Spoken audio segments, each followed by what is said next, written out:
ঠিক আছে, কি কাজে আসে দেখো। এখানে আমি কি एग्जांपल নিয়েছি, সিনার অ্যান্টি গান ইনগোল্ড ট্রেলস। এই যে আমি রুলটা যেটা বোঝালাম একটু আগে, সেটা ছিল ইজেড এর।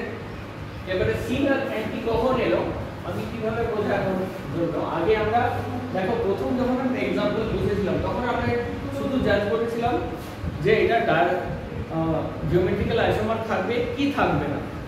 কিন্তু ধরো সেখানে 2 রকম 3 রকম 4 রকম হোয়াটএভার n নাম্বারস অফ আইসোমার্স থাকতে পারে, তাদেরকে তো একটা কিছু ডেজিগনেট করতে হবে, তাই তো?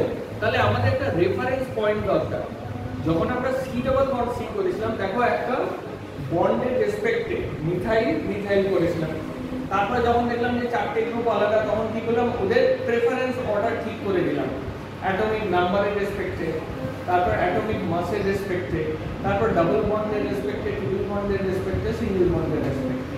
এখন এখানে ডাবল বন্ড এসেছে, কিন্তু এখানে একটা প্রবলেম দেখা দিয়েছে। সি ডাবল বন্ড সি তে আমার কি ছিল, চারটে গ্রুপ ছিল, প্লেন ছিল এরকম। আমি এখন বিচার করতে এইটার ক্ষেত্রে আমার অসুবিধা হবে, আমি ইজেড বলতে পারি না, কারণ তাহলে আমি লোন পেয়ারকে কি নাম দেবো? ঠিক আছে, এটার নোমেনক্লেচারটা কিভাবে করা হয় যে আমি নাইট্রোজেন রেখে নিলাম, নাইট্রোজেনের রেসপেক্টে এই যে লোন পেয়ার, এইটাকে আমি একটা ফিক্সড গ্রুপ ধরে নিলাম, হয়েছে? ঠিক আছে, এইটার রেসপেক্টে আমি কি বলবো, আর ইজ অ্যান্টি টু হাইড্রোজেন। বোঝা গেছে? হ্যাঁ, উল্টো দিকে আছে তাই এই কোণটা। আবার আমি এটাও বলতে পারি এই হাইড্রোজেন ইজ সিস টু এই হাইড্রোজেন, যে কোনো হিসাবে লিখতে পারি। আমি একটা রেফারেন্স পয়েন্ট চুজ করলাম, তার রেসপেক্টে আমি ডেসক্রাইব করলাম, হলো? কেন? এরপরে দেখো এইটার ক্ষেত্রে ধরো আমি যদি এইটাই দিতাম, তাহলে এখানে দেখো কি হয়ে গেছে, ওই যে আমি রেখেছি এইটার রেসপেক্টে হাইড্রোজেন কি অ্যান্টি, এটার রেসপেক্টে আর কি সিস, ঠিক তো? কিটো রেসপেক্টে দেখো এই দুটো আমি আইসোমার রেখেছি, হলো? এইবার দুটো রেসপেক্টে আমি কি তোমার আমি উত্তর দেব, এই মিথাইল গ্রুপটা এটা অ্যান্টি, হলো? এই মিথাইল গ্রুপটা এটা হাইড্রোজেনের কি আছে অ্যান্টি, এইটা আমি বেসিক্যালি যে কাজটা করছি মোটা মোটা বলতে চাইছি, এরকম যদি সিস্টেম থাকে লোড পেয়ারের পাশে থাকে একটা পয়েন্ট অফ রেফারেন্স ধরে নাও, এটার রেসপেক্টে তুমি এবার ডেসক্রাইব করো, দুটো নাম লিখো তাতেই বোঝা যাবে, ঠিক আছে? এবার একটু দেখে দিই যে কি লিখতে পারি। ধরো আমি এটাকে লিখতে পারি কি, এইটা হচ্ছে NH4, আমি অক্সাইড লিখছি, এখানে OH হওয়ার কথা, সরি এটা OH, আমি যেহেতু অক্সাইড লিখছি, অক্সাইড কেমন করে হয় বলার আগে যাতে মাথায় ঢুকছে না, এই দেখো আমি অক্সাইড নিয়ে করে একটা কিটো গ্রুপ নিলাম, হলো? প্লাস কি নিতে পারি, NH2 একটা হতে পারে, কি হতে পারে NH, ওকে RNH2 ধরো RNH2, হলো? তাহলে দেখো এখানে NH2R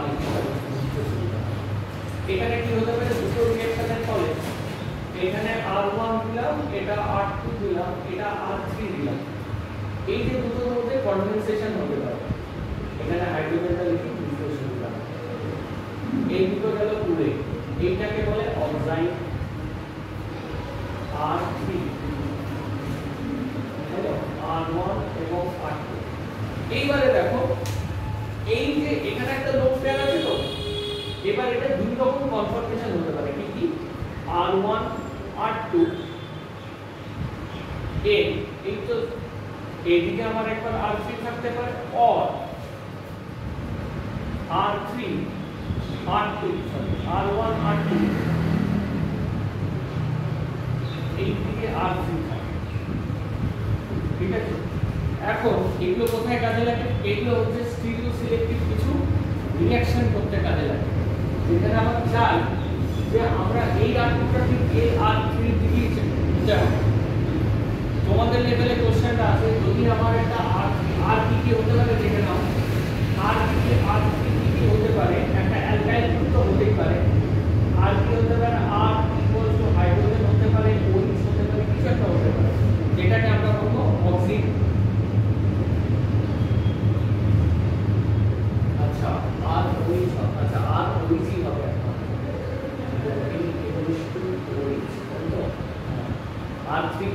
এইখানে যখন অবজিং করব তাহলে সিউটিটি ওইসি হবে ইয়া তার মানে এই অপশনটা আবার বাদ গেল R3 is not an alkyl R3 is always OH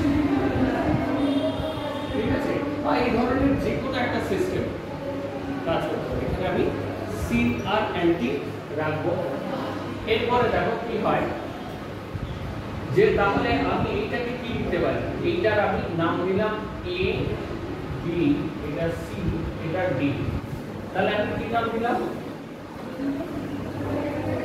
এটা আমি লিখতে পারি অ্যান্টি হাই হ্যালো সি মিথাইল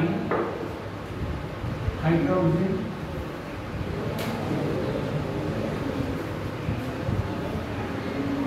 এটা হাইড্রক্সি আছে বলে হাইড্রোজেন হ্যালো আর একটা কি হতে পারে না এটা তো শুধু এখানে কি হতে পারে সিন মিথাইল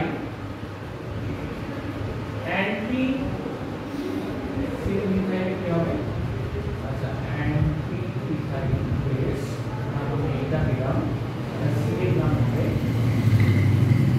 হলো সিন মিথাইল এখানে সিন আছে মিথাইল এইটার ক্ষেত্রে হবে এটা হবে অ্যান্টি মিথাইল হলো আর সিন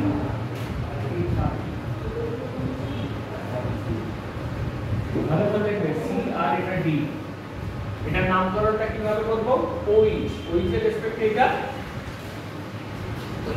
সরি অ্যান্টি সেজন্য লিখলাম anti ethyl syn methyl syn পজিশনে এটা হচ্ছে সিন হ্যালো এইটা হচ্ছে সিন তাহলে ওইভাবে আমি নামকরণ করতে পারি ক্লিয়ার এটার ক্ষেত্রে কি হবে এটার ক্ষেত্রে আরো স্পষ্ট এখানে কি হবে অ্যান্টি ফিনাইল ক্লিয়ার আচ্ছা আশা করি আপনারা টিকের আলোচনা শেষ করে ফেলেছি আর একটা ছোট্ট পড়াবো যেটা হচ্ছে কার্ডাল সেন্টেন্স যেমন ছোট্ট করে বেশি পড়াবো 10 মিনিট আগে মিটিং 10 মিনিট নিয়ে আছে না ছেড়ে দিতে হবে তুই চলে যা একটু পড়াবো কার্ডাল সেন্টেন্স সম্পর্কে আইডিয়া দেবো ঠিক আছে